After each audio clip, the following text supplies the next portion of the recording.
This is a video over the review of Chapter 6 and 7. And we're going to just go through the second to last page.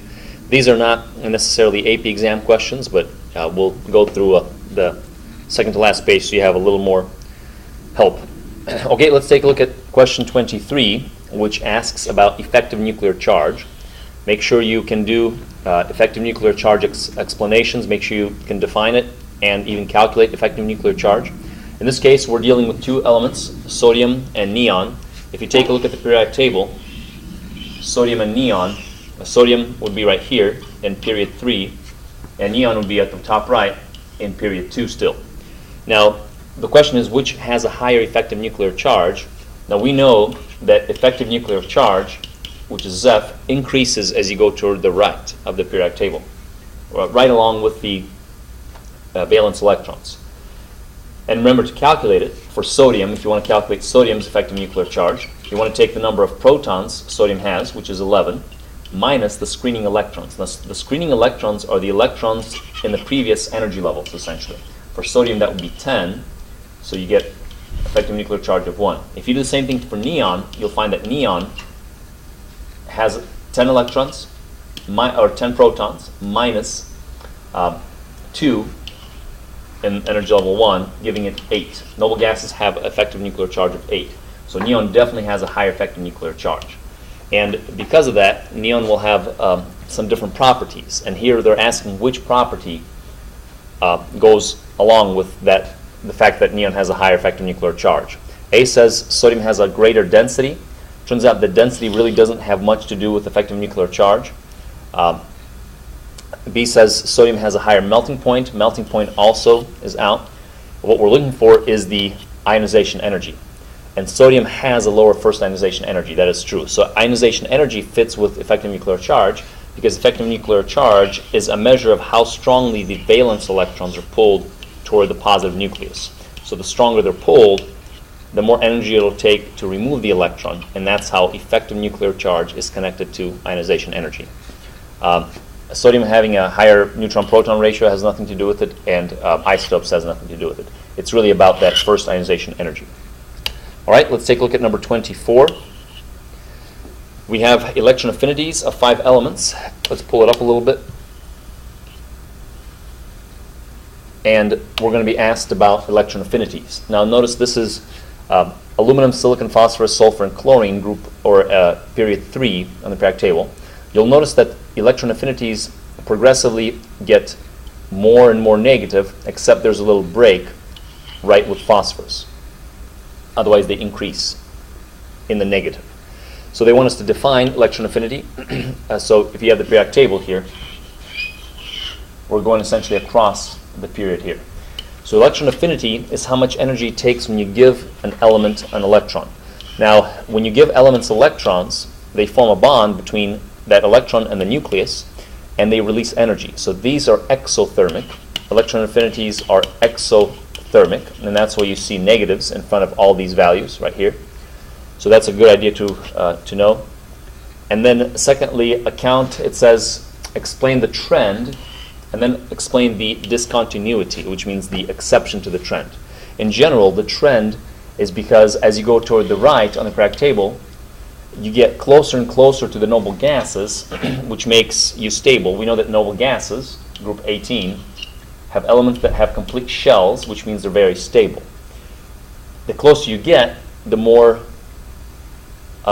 likely you are to become stable if you gain an electron. And that's why these elements show a high release of energy if they gain electrons. So their amount of stability essentially increases the closer you get if you receive an electron. It's like they're more desperate for an electron the closer you get.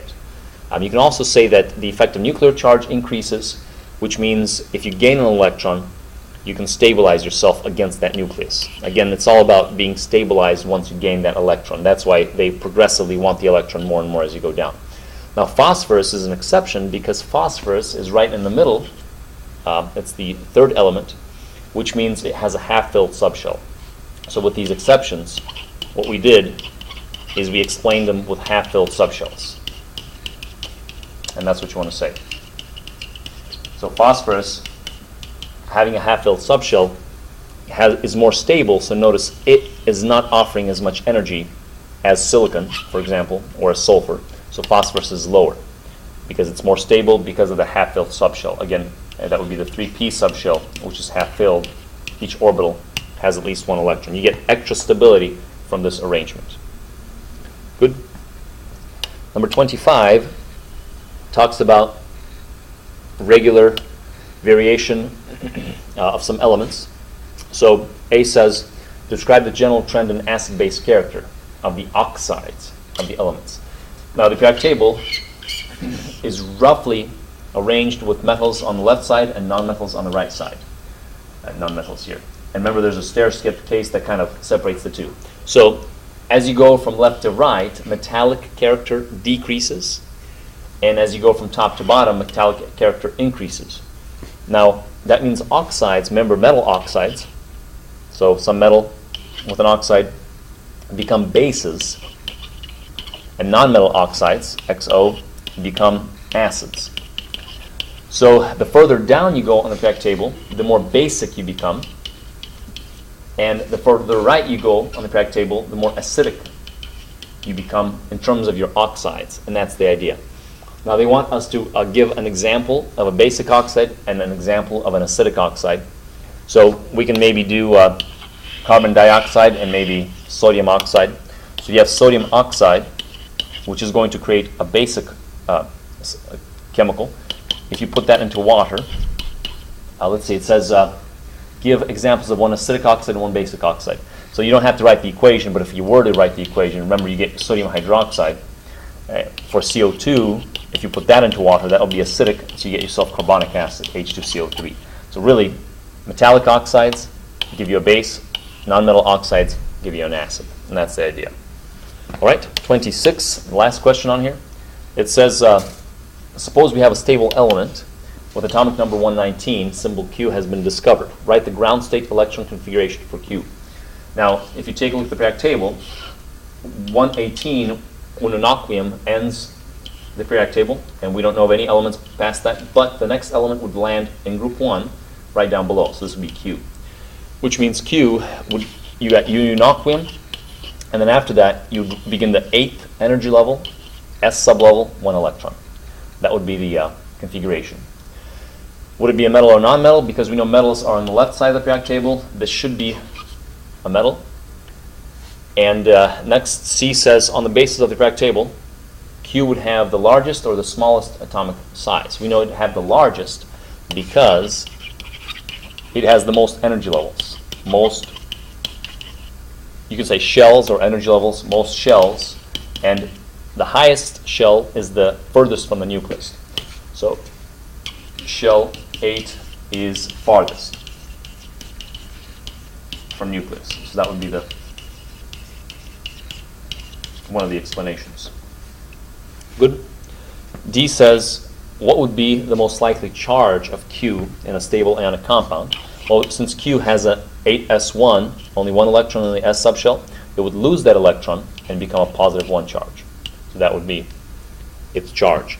So E says, write a balanced equation that would represent the reaction of Q with water. Now we know that alkali metals, Q would be an alkali metal, and because it's in group 1, alkali metals react with water to produce hydroxides. So in this case, it would be QOH plus hydrogen gas. Don't forget the hydrogen gas.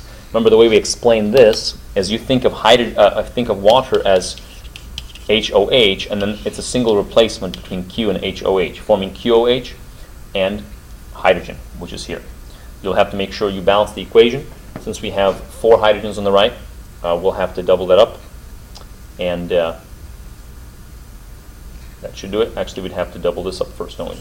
Double this up, double that up, and that would give you more hydrogens. You can actually put a 1/2 in here. Nope, that'll do it. That'll give us 4. Apologies. Yep, that'll give us 4 hydrogens and 4 hydrogens, correct? And then there it is, and it is balanced. And then F says, assume that Q reacts to form a carbonate compound. Remember, carbonate is CO3 2-. Write the formula of the compound formed between Q and carbonate ion.